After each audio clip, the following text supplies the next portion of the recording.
Professor ने नाश्ता और चाय लिया। रीमा बगल में ही बैठी थी, पहले की तरह, और आदतन टेबल पर पोर्टेबल 2 in 1 में गाना भी बज रहा था। रीमा बोली, आजकल आप कुछ ज़्यादा ही रोमांटिक गाने सुनने लगे हैं। कमला मैडम के समय ऐसा नहीं था। उन्होंने उसके गालों को चूमते हुए कहा, अभी तुमने मेरा रोमांस देखा कहाँ है? रीमा बोली, वो भी देख लूँगी समय आने पर। फिलहाल कुछ पैसे दीजिए राशन पानी वगैरह के लिए। प्रोफेसर ने 500 के 2 नोट उसे देते हुए कहा, इसे रखो, खत्म होने के पहले और मांग लेना। हाँ, कोई और भी ज़रूरत हो तो निसंकोच बताना। रीमा बोली, जान की बेटी के लिए कुछ किताबें और कपड़े चाहिए। उन्होंने 2000 रुपये का नोट उसको देते हुए कहा, जान की पढ़ाई का खर्चा मैं दूंगा, आगे उसकी चिंता मत करना। कुछ देर बाद रीमा बोली, मैं आपका खाना पीना दोनों टाइम का रख कर ज़रा जल्दी जा रही हूँ, बेटी के लिए खरीदारी करनी है। प्रोफेसर ने कहा, जाओ, पर एक बार गले तो मिल लो। और हाँ, मैडम की अलमारी से 1-2 अपनी पसंद की साड़ियाँ ले लो। अब तो यहाँ इसको पहनने वाला कोई नहीं है। रीमा ने अलमारी से 2 अच्छी साड़ियाँ और मैचिंग पेटीकोट निकाले, फिर उनसे गले मिलकर चली गई। अगले दिन रीमा कमला के कपड़े पहनकर आई थी। सुबह का नाश्ता पानी हुआ पहले की तरह, फिर उसने लंच भी बनाकर रख दिया और अब फ्री थी। प्रोफेसर बेडरूम में लेटे लेटे अपने पसंदीदा गाने सुन रहे थे। उन्होंने रीमा को 2 कॉफ़ी लेकर बेडरूम में आने को कहा। दोनों ने साथ ही बेड पर बैठे बैठे कॉफ़ी पी थी। इसके बाद प्रोफेसर ने उसे बाहों में जकड़कर पहली बार किस किया और कुछ देर दोनों आलिंगन बद्ध रहे। उनके रेगिस्तान जैसे तपते होठ एक दूसरे की प्यास बुझा रहे थे। दोनों की उन्माद चरम सीमा लागने को तैयार थे। रीमा ने भी कोई विरोध नहीं किया। उसे भी वर्षों बाद मर्द का इतना सामीप्य मिला था। अब रीमा घर में गृहिणी की तरह रहने लगी थी। कमला के जो भी कपड़े चाहिए थे उसे इस्तेमाल करने की छूट थी। ड्रेसिंग टेबल से पाउडर क्रीम जो भी चाहिए वो लेने के लिए स्वतंत्र थी। कुछ दिनों बाद नवल बेटे का स्काइप पर वीडियो कॉल आया। रीमा घर में कमला की साड़ी पहने थी। प्रोफेसर की बहू रेखा ने भी एक ही झलक में सास की साड़ी पहचान ली। औरतों की नज़र इन सब चीज़ों में पैनी होती है। रीमा ने उसे नमस्ते भी किया था। रेखा ने देखा कि रीमा और उसके ससुर दोनों पहले ही अपेक्षा से ज़्यादा खुश और तरोताज़ा लग रही थी। बात खत्म होने के बाद रेखा ने अपने पति नवल से कहा, तुमने गौर किया, रीमा ने मम्मी की साड़ी पहनी थी और पहले की तुलना में ज़्यादा खुश मिजाज व सजी संवरी लग रही थी। मुझे तो कुछ ठीक नहीं लग रहा है। नवल बोला, तुम औरतों का स्वभाव ही शक करने का होता है। पापा ने मम्मी की पुरानी साड़ी उसे दे दी होगी, तो इसमें क्या गलत है? और पापा खुश हैं तो हमारे लिए अच्छी बात है ना। इतना ही नहीं, शायद तुमसे ध्यान नहीं दिया, घर में पापा लैपटॉप लेकर जहाँ जहाँ जा रहे थे रीमा उनके साथ ही थी। मैंने मम्मी की ड्रेसिंग टेबल की सजी हुई देखी है। रेखा बोली, नवल बोला, पिछले 2-3 सालों से पापा मम्मी की बीमारी से और फिर उनकी मौत से परेशान थे। अब थोड़ा सुकून मिला है तो उन्हें भी जिंदगी जीने दो। प्रोफेसर और रीमा का रोमांस अब बे रोक टोक की दिनचर्या हो गया था। अब बेटे बहू का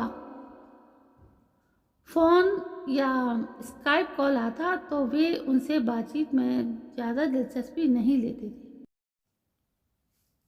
और जल्दी ही कॉल समाप्त कर देना चाहते थे। इस बात को नवल और रेखा दोनों ने महसूस किया था। कुछ दिनों बाद बेटे ने पापा को फ़ोन पर स्काइप पर वीडियो पर आने को कहा और फिर बोला, पापा थोड़ा पूरा घर दिखाइए, देखें तो मम्मी के जाने के बाद अब घर ठीक ठाक है कि नहीं।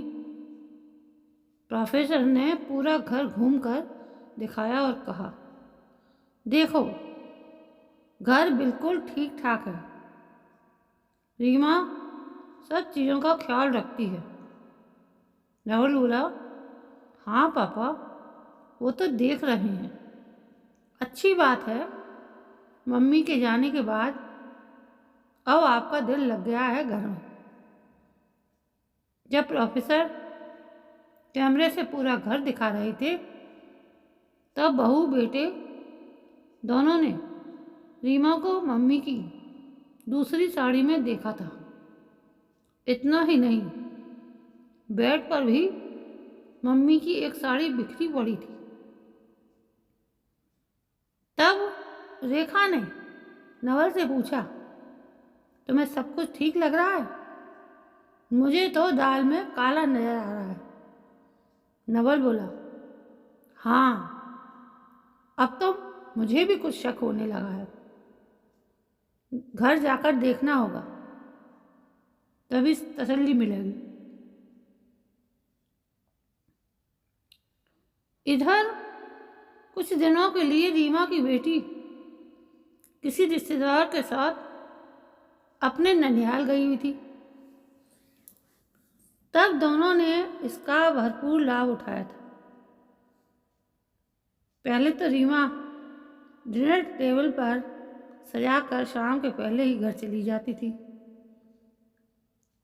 प्रोफेसर ने कहा, जानकी जब से तक ननिहाल से लौटकर नहीं आती है तुम रात को भी यहीं साथ में खाना खाकर चली जाना। आज रात 8 बजे की गाड़ी से जानकी लौटने वाली थी। रीमा ने उसे प्रोफेसर साहब के घर ही आने को कहा था और चाबी उसी के पास थी।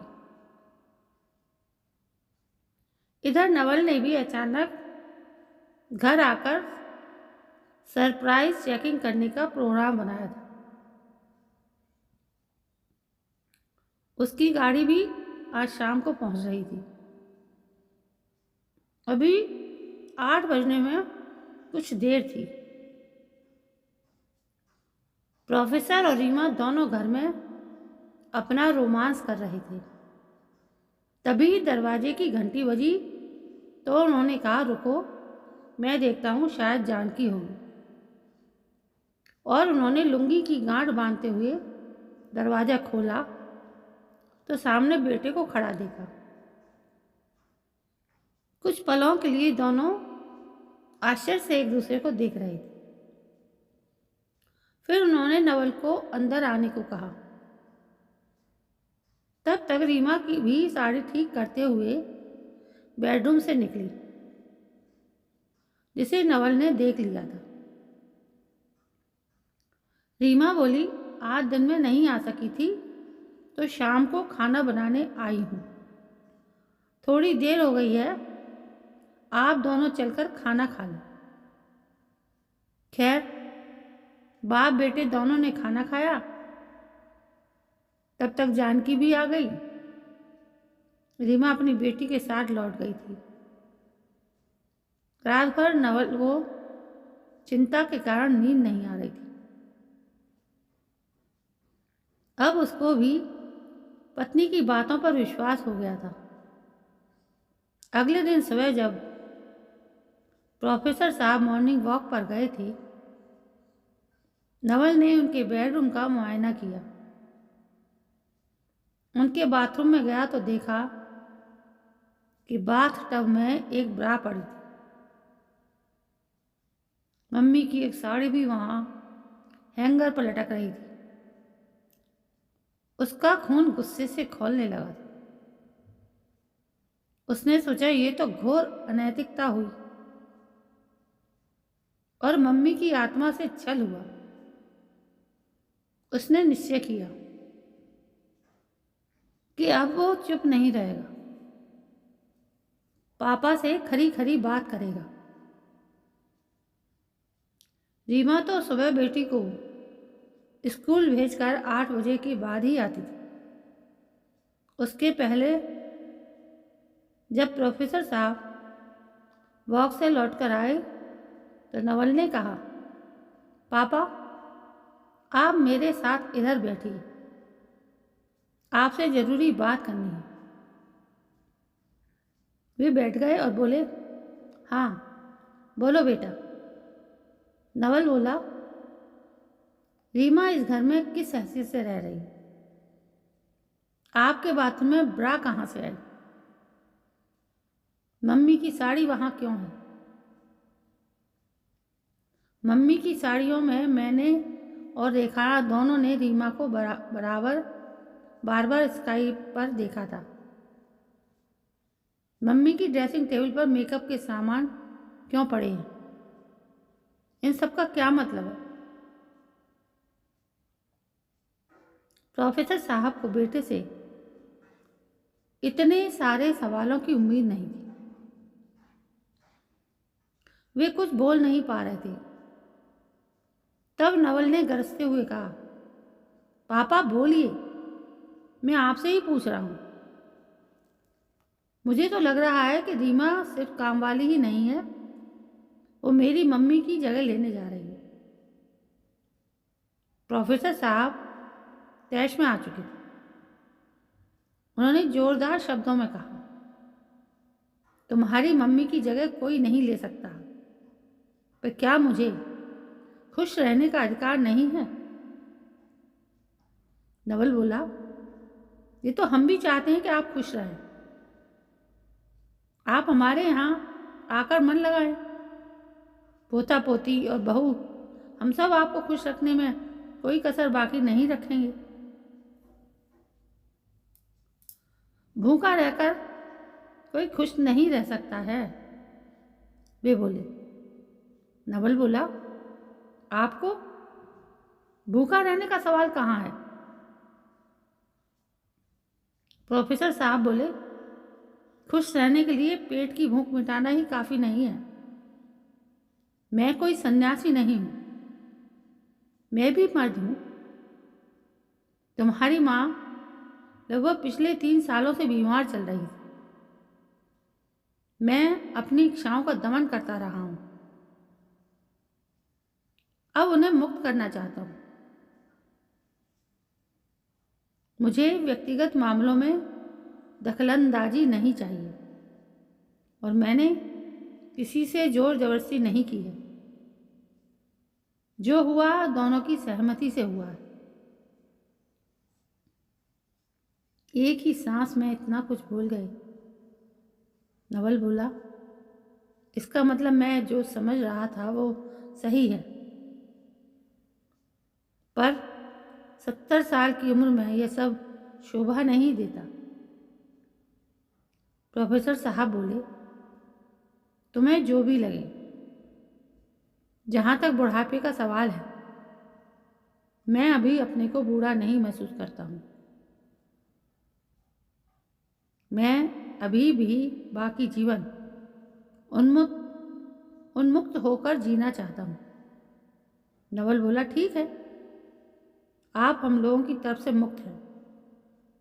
आज के बाद हमसे आपका कोई रिश्ता नहीं रहेगा।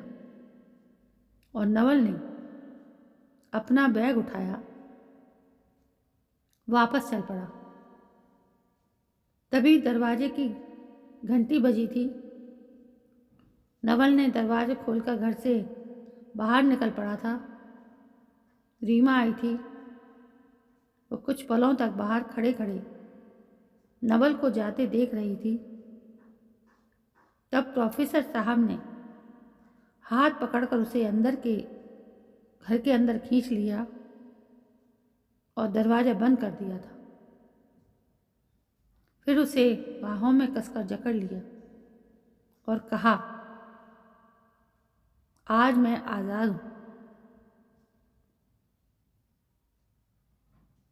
तो दोस्तों, ये थी एक व्यक्ति की अपनी व्यक्तिगत ज़िंदगी की कहानी।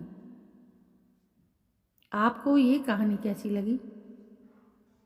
और ये कहानी कहीं ना कहीं सच भी है, लेकिन समाज